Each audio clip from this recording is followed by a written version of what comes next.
I am so excited to share today's watercolor video with you. I want to show you how I painted this lovely girl and her horse.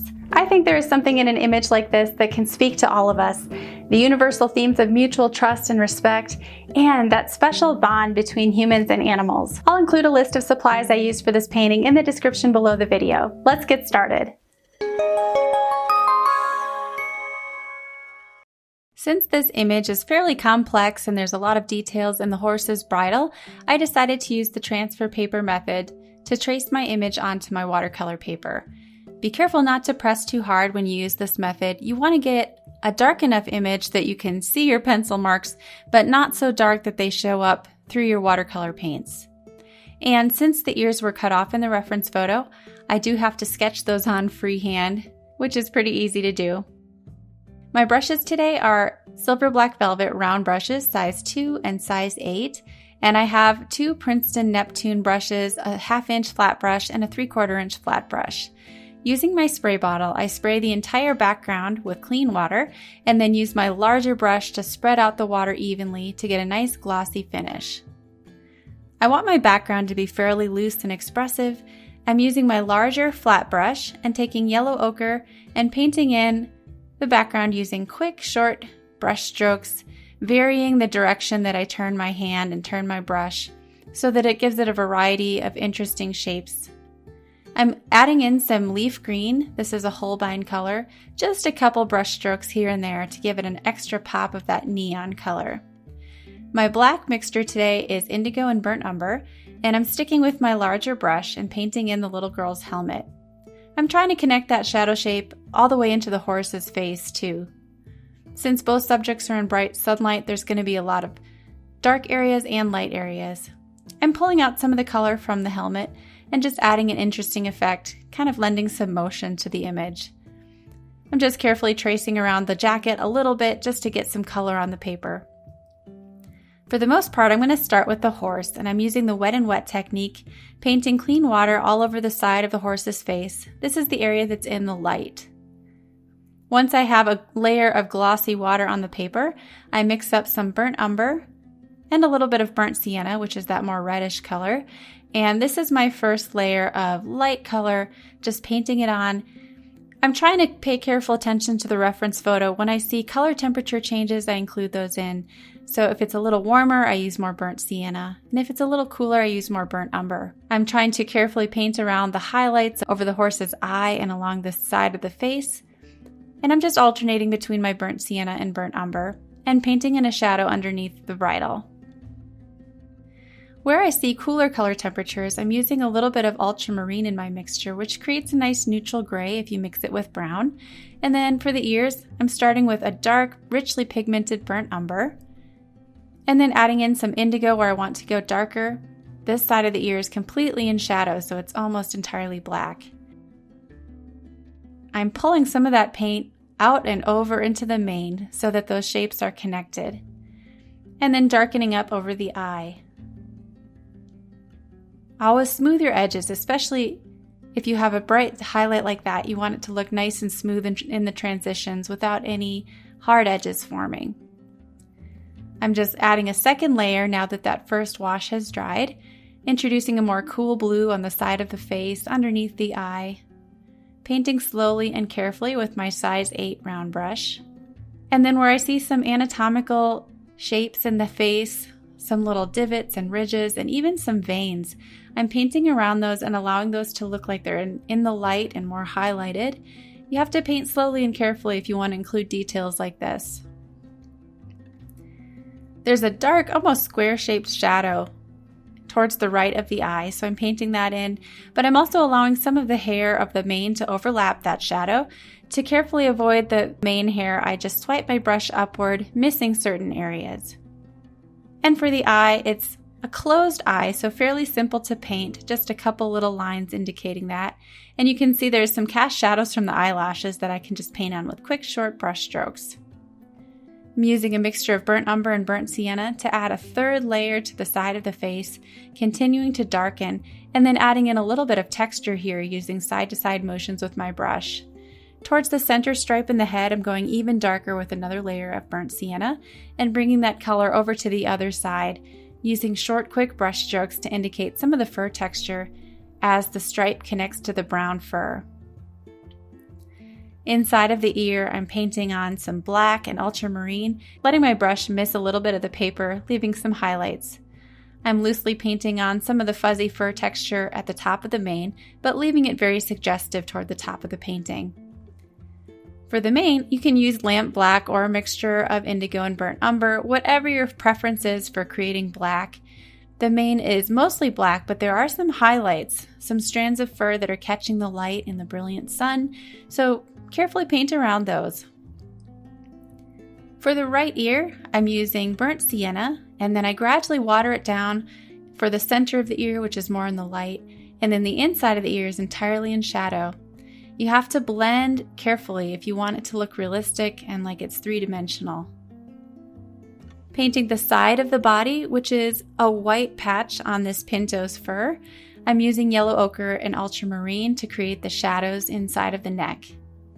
White is rarely truly white. You have to add a little bit of other colors to it for it to look like it really is a white animal. Now for the bridle, this part was really time consuming, and so I sped up the footage here because it took so long. I didn't want you guys to get bored watching this, but I used a really tiny brush and just slowly and carefully painted all those details. For the leather straps, it was mostly a mixture of burnt umber, a little bit of ultramarine to cool down the color temperatures, and burnt sienna. And then for the metal, I used yellow ochre, a little bit of ultramarine, and I was careful to leave highlights. Where it really started to pop was when I added black in the shadow shapes all around the hardware. And then I added some burnt sienna to complete the horse's mandible. Before we go to the next part of the video, I just want to let you guys know that this tutorial is available in real time. Just head over to emilyolsonart.com where you can access all of my fully narrated real-time tutorials for just a small amount per month. I also include a sketch and reference photo with those tutorials, as well as a list of all the supplies I use so that you can follow the exact steps to paint along with me. With the Fearless Artist membership, you have access to my Watercolor Jumpstart video course, which is the perfect place to start if you're brand new to watercolor. There's also a series of 20-minute tutorials that will help sharpen your skills and give you delightful, frame-worthy little wins in your watercolor journey. And join our private Facebook group where you can share all of your amazing artwork and get feedback from other artists. I'll leave a link in the description below where you can see all the tutorials that are currently available, and I'm adding more every month. All right, let's get back to the video. Finishing up the mane, I'm adding more streaks of dark black. This is again a mixture of indigo and burnt umber, and I like this color combination because it allows me to control how warm or cool my color temperatures are within the black, and you often see subtle shifts of that within the color. I'm going darker with one more layer in that shadow shape next to the eye, and this is allowing me to make the mane stand out even a little bit more. Some of these little details in the head, I'm just going darker with those, adding a shadow around the veins in the horse's face, and adding another layer of burnt sienna on the side of the face. Now it's time to paint the little girl, and here's where you have to really be brave. Painting pale skin and dark shadows can be really tricky. Sometimes it's easy to be afraid to go too dark. My favorite mixture for painting fair skin is a mixture of transparent orange and alizarin crimson. So I'm starting with that, and I'm going really quite vibrant, especially in her cheek. And remember that the focal point is usually not the shadow areas in a painting. So in this case, I'm trying to connect the side of the horse's head, which is in shadow, with the little girl's face, which is also in that shadow. When fair skin is in shadow, it tends to look really cool in color temperature. Here's where you see that cool color temperature. I'm dropping in indigo and ultramarine to paint the shadow shapes inside of the little girl's face, and then covering that up with another layer of burnt sienna, wet and wet, letting those two colors charge and meld together with the wet paint. Softening a little bit on the side of the face, but you can see I went really dark on just that first layer. It does take a little bit of bravery to do this and a lot of practice. But I think the results are a lot more spontaneous and transparent rather than just layering and layering, which of course I do end up always adding layers afterwards anyway. I'm tightening up some of the lines on the helmet, but allowing that to still look fairly loose and relaxed. Her shirt collar is pink, so I'm using alizarin crimson quite watered down to paint the shirt collar, and then adding a layer of ultramarine right over the top, wet and wet, darkening it with even more indigo. And then when the face is dry, I add another layer of water so that I can work smoothly and softly and let the colors blend. And then I go over it again with another layer of burnt umber and burnt sienna to darken up the shadows one more time. This is another opportunity while you're working wet and wet to darken up the features of the face, like the eyes and the eyelid. And you'll notice I left a little highlight on the tip of the nose, just keeping that a little lighter than the rest of the face. The ear is dry now, so I can go over it again with wet on dry paint and start to add those details inside of the ear. Her ear is the section of her head that's mostly in the light, so that's where you can put the most details. Once that layer of the face is dry, I can go back in again with my small brush and add the eyelashes, the crease in the eyelid, and go even darker with her eyebrow. You don't want to do this when the paint is still wet, otherwise those details will just wash away and you'll end up with a muddy mess. So make sure to add the details after those layers have completely dried. I'm now adding the straps on her helmet, just using lamp black for this. I'm not concerned at all about transparency with this layer, so lamp black is perfect. And just darkening up the helmet one more time, tightening up that bottom edge, adding the chin strap. And there's also a shadow that's cast by that strap on the side of her face, so I add that in. And I'm darkening up her shirt collar with another layer of watered down indigo. For the silver chain on the bridle, I'm using a bluish gray to kind of outline the chain and a little bit of yellow ochre to give it that shiny look. Make sure to carefully avoid highlights. And then when you add your black shadows around the hardware, that's going to really make it look realistic and 3D. For the glove, I'm working wet and wet, covering it with water, and then a light layer of indigo watered down. I'm allowing some of the highlights on her glove to remain untouched by the paint, and while that dries, I finish up the bridle and paint in the shadow shapes underneath her glove and underneath the bridle. With that first layer dry in the glove, I can add in a mid-tone. This is a slightly darker value. And I'm also going to continue working on the front of the bridle using my different browns, mostly burnt sienna and burnt umber, and indigo to darken up the shadows. I work slowly and carefully and just really take careful observation of my reference photo where I see midtones and highlights, tightening up all of my lines and making it look really good. But as you can see, if you look really closely, I'm not being super detailed with everything. Detailed, yes, but I'm allowing some little mistakes to happen and just being okay with that. Adding these final little shadows to the chain, and then I'm wetting the area of paper where her arm is because I want some of that color to just blur out into the background. Since this isn't a focal point, I'm willing to let that edge just blur out and bloom and be really, really soft. So I'm using ultramarine for her blue jacket and then going in with indigo and lamp black to darken it up even more since this is in a shadow. Now this is lemon yellow and I'm just adding that into the background right up to the edge of blue, giving it this wonderful pop of color. I'm using a larger brush for that, and then I'm using my smaller brush to just smooth out that edge of her jacket a little bit. You can see it's still soft and fuzzy.